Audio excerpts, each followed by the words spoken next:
Subscribe करें और bell दबाएं ताकि कोई खबर रह न जाए।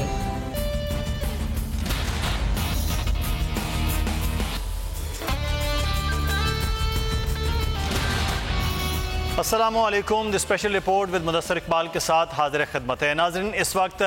खित्ते का और ख़ास तौर पर सब कॉन्टिनेंट का अमन तबाह करने में जिस तरह से मोदी सरकार और मोदी हुकूमत पिछले 5 साल और अब मौजूदा दौर पर भी नज़र आ रही है कारबंद, लग रहा है कि खित्ते का अमन तबाह करके ही रहेंगे। पहले तो कश्मीर की सूरत हाल थी, दगरगूं थी। पिछले 5 साल में शदीद तरीके से लाइन ऑफ कंट्रोल पर खिलाफ वर्जियाँ की जा रही थी और साथ ही साथ फिर पाकिस्तान को धमकियाँ भी दी जाती रहीं। लेकिन पिछले 3 महीनों और 4 महीनों से हम ये मुसलसल देख रहे हैं कि लाइन ऑफ कंट्रोल के साथ साथ अब इंटरनेशनल बॉर्डर पर भी छेड़खानी करने की कोशिश कहीं ना कहीं नजर आई है। उससे भी आगे आज मामला नजर आया कुछ ही देर पहले, राजनाथ जो वफाकी वजीर हैं भारत के, उन्होंने एटमी हमलों की धमकी का जिक्र भी कर दिया है। तो पाकिस्तान के पास जो एटमी हथियार हैं, ना तो वो पाकिस्तानियों ने पहले कह दिया शबरात पर चलाने के लिए हैं और न ही किसी पाकिस्तानी के कहना था कि वो शेख रशीद की शादी पे चलाने के लिए। बहरहाल उनकी भी भरपूर तैयारी है, लेकिन पाकिस्तान अपने दिफा का हक रखता है। पाकिस्तान खित्ते में अमन की बात करता आया है, पाकिस्तान खित्ते में भारत की बालादस्ती को चैलेंज करता आया है, लेकिन भारत सिर्फ और सिर्फ इस वक्त अपना असर रसूख बनाने के लिए इस किस्म के धमकी आमेज बयान भी दे रहा है। सबसे पहले तो फौरी तौर पर मोदी सरकार को और उनके जिम्मेदारान को ही अपने वफाकी वजीर की सरजनिश करनी चाहिए कि जिस किस्म का उन्होंने बयान दिया है। बहरहाल सरजनिश वो नहीं करेंगे क्योंकि मोदी सरकार का ये फ़लसफ़ा है, RSS का ये फ़लसफ़ा है कि वो हिंदुत्व का पूरी तरह प्रचार करें, सब कॉन्टिनेंट को पूरे का पूरा हिंदुस्तान में जम करने के जो उनका ख्वाब है, उस ख्वाब की अमली ताबीर की जानिब बढ़ें। लेकिन बहरहाल ये ख्वाब है जो शर्मिंदा ताबीर नहीं हो सकता। कश्मीर की सूरत हाल से चीज़ों को डाइवर्ट करने का तरीक़ाकार हमेशा से भारत की जानिब से लाइन ऑफ कंट्रोल पर बिला इश्तियाल फायरिंग, वहाँ पर जो शहरी आबादी है वहाँ पर गोलाबारी की जाती है और साथ ही साथ पाकिस्तानी अफवाज पर हमले और उसके बाद यहाँ से शहादतें, फिर यहाँ से जवाबी कार्रवाई और फिर वहाँ उनके फौजियों का मारे जाना, ये मामूल का हिस्सा रहा है माजी में भी। लेकिन अब इसमें तेज़ी दिखाने की कोशिश की जा रही है क्योंकि सलामती कौंसिल का इजलास बुलाया गया है। कश्मीर के मामले पर पाकिस्तान की दरख्वास्त थी और चाइना की दरख्वास्त थी, उससे डाइवर्ट करने की ये तमाम तर कोशिश है कि इस लिए इस किस्म के बयानात दिए जाएं या लाइन ऑफ कंट्रोल पर हालात ख़राब किए जाएं। हमारे साथ इस वक्त मौजूद नज़ीर लगारी साहब, सीनियर सहाफ़ी हैं, तजज़ियाकार हैं, एडिटर इन चीफ बोल। बहुत शुक्रिया लगारी साहब आपके वक्त का। साबिक वज़ीर आज़म सरदार अतीक साहब हमारे साथ मौजूद हैं, आज़ाद कश्मीर के साबिक वज़ीर आज़म हैं, उनके ख़ानदान हुर्रियत के हवाले से बड़ी उनकी कुर्बानियाँ हैं और आज़ाद कश्मीर को मकबूजा इलाके से छुड़वा कर आज़ादी दिलवाने में भी उनके ख़ानदान की बहरहाल बहुत अहमियत है। और हम कुछ ही देर में ज्वाइन भी करेंगे, हमारे साथ मौजूद होंगे टेलीफोन लाइन पर जनरल रिटायर्ड गुलाम मुस्तफ़ा साहब, उनसे भी जानेंगे ये जिस किस्म की धमकियाँ दी जा रही हैं और जिस किस्म का रवैया ये अपनाया जा रहा है भारत की जानिब से वो क्या है। सबसे पहले तो आपसे आगाज़ करते हैं लगारी साहब, भारतीय वज़ीर जो राजनाथ सिंह हैं एटमी हमले की धमकी दे रहे हैं। लगारी साहब, इस किस्म की धमकियां, इस चीज़ों पर बात कि जी हम पहले तो जिस किस्म के ही फ़लसफ़े पर रहे हैं कि किसी भी किस्म का कोई हमला नहीं करना है, लेकिन अब जो सूरत हाल नज़र आ रही है उसमें तो बाकायदा तौर पर उन्होंने ये कहा कि अब वो जो तमाम तर चीज़ें हैं वो फ़लसफ़े हैं वो पुराने हो चुके हैं, तो भारत ऐसा कुछ कर सकता है। ये पागलपन है राजनाथ का, ये किसी भी किस्म का खित्ते के अमन जो है वो दाव पे लगाने की कोशिश है, या फिर ये डाइवर्ट करने का मामला है कश्मीर से और जो सलामती कौंसिल में इजलास होने जा रहा है उससे? एक तो ये है कि राजनाथ बहरहाल अपने नज़रिए, अपने फ़लसफ़े, अपनी जो उनकी आइडियोलॉजी है उसके हिसाब से वो तंग नज़र राष्ट्रीय सेवक संघ का एक सेवाक है, उसका एक कारकुन है। अब अफसोस होता है उस सूरत हाल पर जब भारत में 35 साल पहले पैदा हुई थी और इंदिरा गांधी के ख़िलाफ़ रद्द-ए-अमल के तौर पर जयप्रकाश नारायण ने और मोरारजी देसाई ने कांग्रेस को छोड़ा था और भारतीय जनता पार्टी बनाई थी। ये वो एक और पार्टी थी। कांग्रेस के बाद जब दूसरी पार्टी वजूद में आई और بڑی پارٹی، چونکہ اندرا گاندھی کے خلاف لوگوں میں بہت زیادہ شدت سے نفرت تھی اور ان کے بعض اقدامات بہت خطرناک تھے جو ایمرجنسی نافذ کی گئی تھی، لیکن اس پارٹی کا بننا ایک تباہ کن ثابت ہوا اس پورے ریجن کے لیے۔ یعنی کہ دو بڑی شخصیتوں مورارجی دیسائی اور جے پرکاش نارائن کے بعد جو پارٹی لیڈرشپ آئی، اٹل بہاری واجپئی اور پھر خاص طور پر ایل کے آڈوانی اور یہ جو ہیں راج ناتھ اور نریندرا مودی، یہ وہ لوگ ہیں کہ جنہوں نے ٹوٹل وہ جو پارٹی بائیں بازو کے لوگوں نے بنائی تھی وہ ٹوٹل رائٹسٹ اور بدترین قسم کے تنگ نظر راشٹریہ سیوک سنگھ کے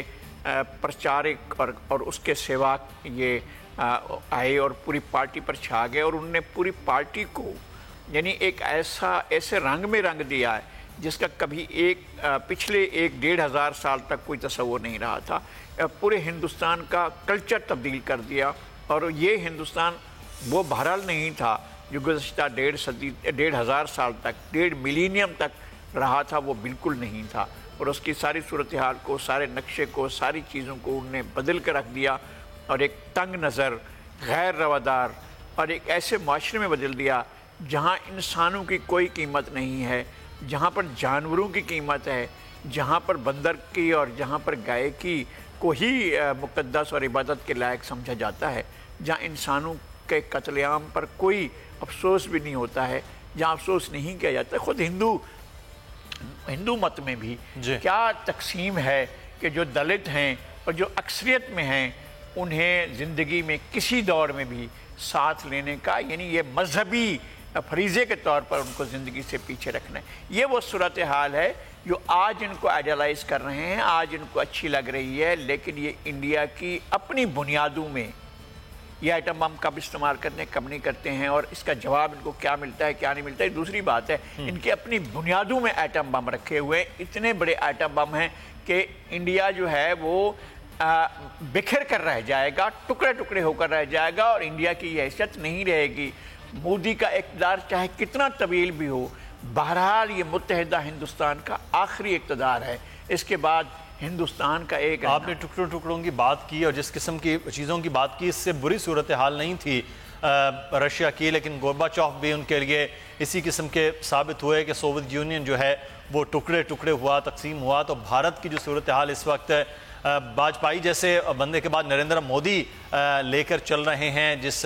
بی جے پی کو، وہ صورتحال بگاڑ کر رکھنے والی ہے، اور یقینی طور پر بھارت کو جو مضبوط کرنے کی بات ہے وہ شاید بھارت اس طرح سے مضبوط نہیں ہوگا۔ آگے بڑھتے ہم بات کرتے ہیں سلامتی کونسل کے اجلاس کے حوالے سے بھی سردار صاحب نے بھی ہمیں جوائن کر لیا۔ سردار عتیق صاحب سابق وزیر اعظم آزاد کشمیر ہمارے ساتھ ہیں۔ جی سردار صاحب، میں آپ سے سر جاننا چاہوں گا، سلامتی کونسل کشمیر خصوصی طور پر اٹھایا جائے گا، اس تمام تر صورتحال میں آپ کیا دیکھتے ہیں کہ کیا کوئی مثبت پیش رفت کی امید کی جا سکتی ہے؟ جی، اقوام متحدہ کی سیکورٹی کونسل کا اجلاس 50 سال سے زائد عرصے بعد ہونا ایک بہت بڑی پیش رفت ہے۔ مسئلہ کشمیر کی نقطہ نظر سے، پاکستان ہندوستان کے تعلقات کے نقطہ نظر سے، جنوبی ایشیا میں اٹھنے والے عسکری اور جنگی خطرات کے نقطہ نظر سے یہ بہت بڑی پیش رفت ہے، اور میں سمجھتا ہوں کہ نریندر مودی کے جنگی جنون نے، انتہا پسندی نے، اور یہ جو آئینی دہشت گردی ہے اس کے نتیجے میں یونائٹڈ نیشن کی سیکورٹی کونسل کا اجلاس بہت اہم پیش رفت ہے۔ اب ڈپینڈ اس بات پر کرتا ہے کہ ہمیں اس وقت جو ہے جس طرح ہمیں چین کی امداد اور تعاون کی یقین دہانی ہمیں ملی ہے، جس طرح روس نے طویل عرصے بعد بہت مثبت بات کی ہے کہ وہ اسے ویٹو کرنے کے بجائے پاکستان ہندوستان کی موجودگی میں بات کرنا چاہیں گے، یہ بھی بہت مثبت قدم ہے۔ میں توقع کرتا ہوں کہ فرانس کا رول بھی اس میں خدا کرے اچھا رہے، تو یہ مجموعی طور پر 5 جو ممبر ممالک ہیں P5، یہ ان کا اجلاس بہت مثبت پیش رفت لے کے آ سکتا ہے۔ البتہ ہماری ترجیح ہے کہ فوری طور پر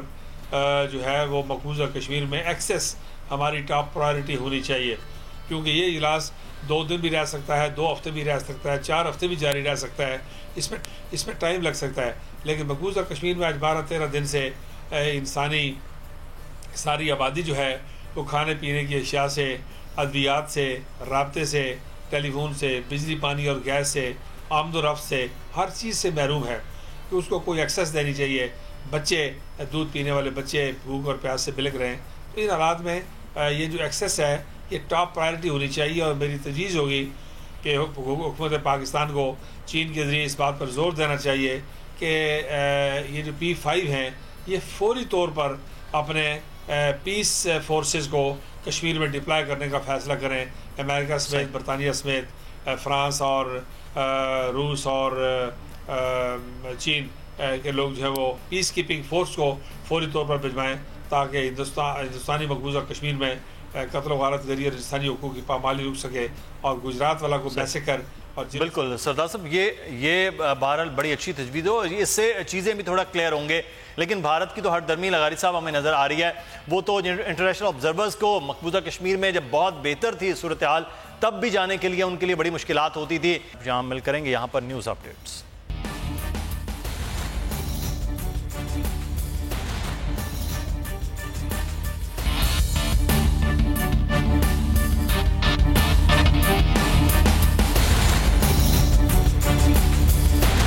اور ایک بار پھر سے بات کریں گے اس وقت کشمیر کی صورتحال اور سلامتی کونسل کے اجلاس کے حوالے سے. لگا صاحب, میں نے بریک سے پہلے آپ سے سوال کیا کہ آپ کتنے پر امید لگ رہے ہیں سلامتی کونسل کے اجلاس سے متعلق؟ دیکھیں, ہم امیدیں باندھ سکتے ہیں. آپ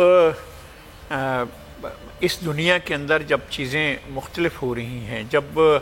حالات اپنا ایک بڑا پلٹا کھا چکے ہیں, ایسی صورتحال میں سلامتی کونسل کا اجلاس بلایا جانا, کشمیر کے ایجنڈے کو رکھنا ایک بڑی بات ہے. اس کو کہنا چاہیے کہ ٹھیک ہے ہماری وزارت خارجہ نے اس میں کام کیا ہے,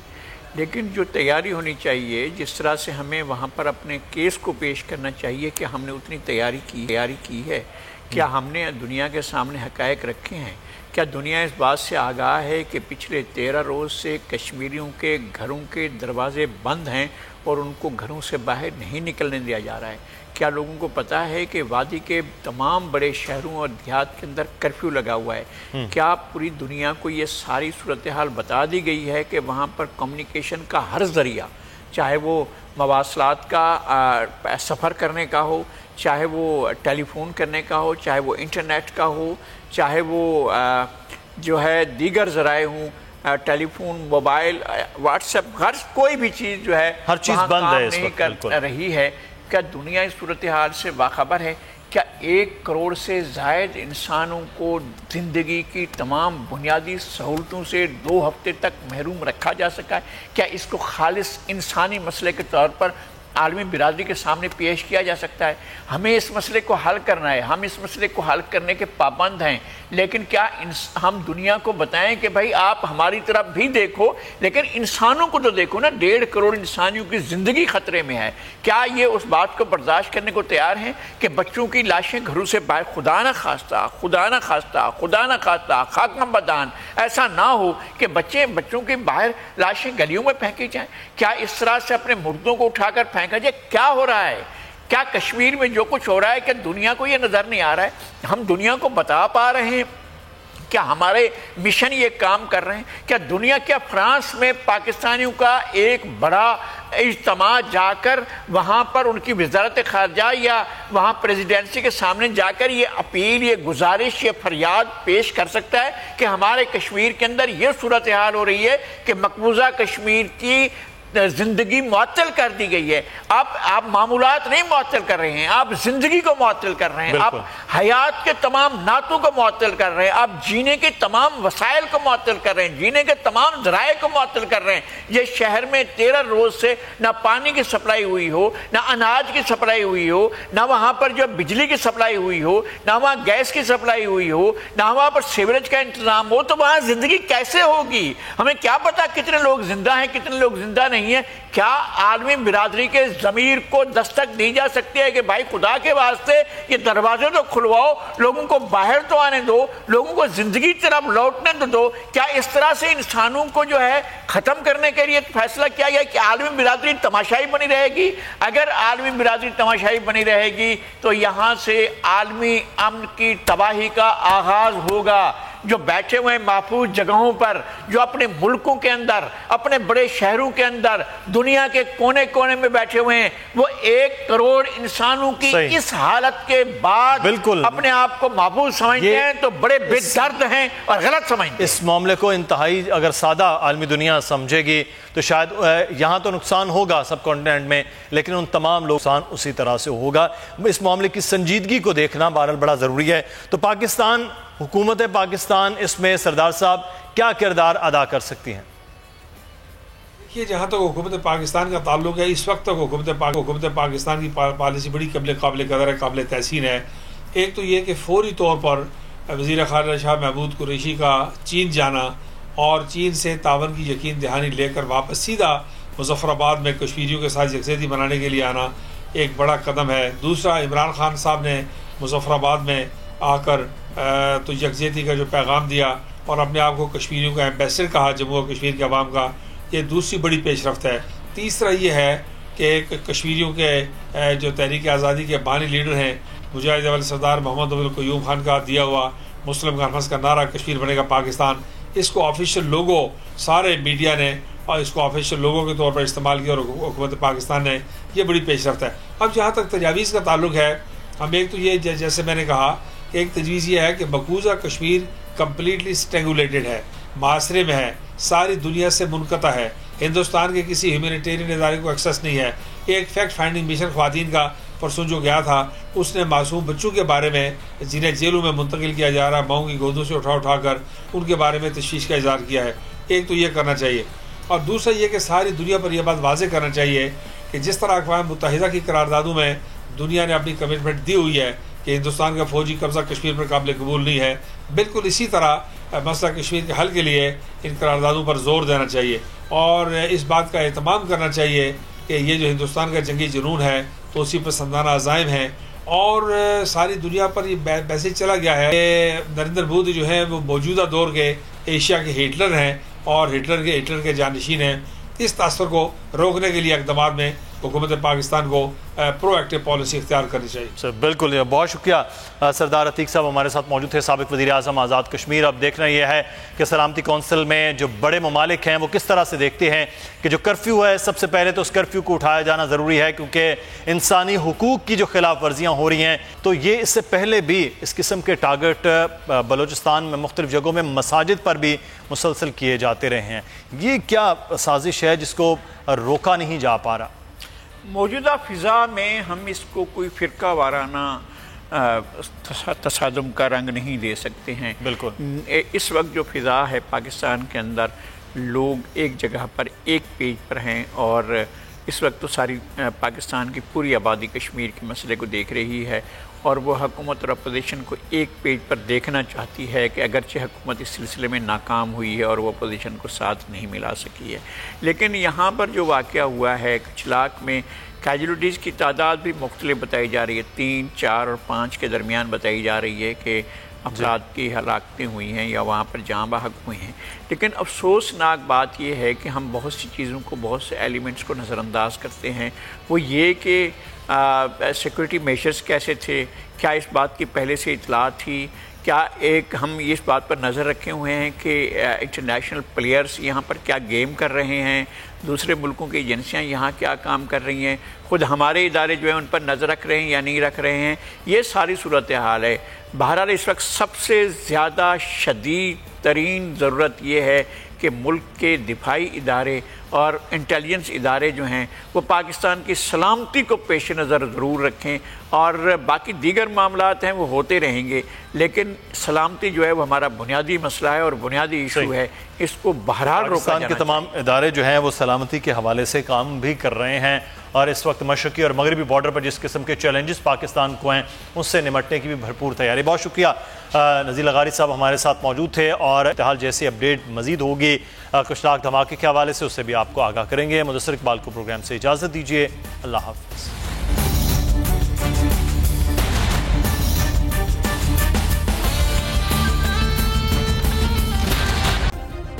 सब्सक्राइब करें और बेल दबाएं ताकि कोई खबर रह न जाए।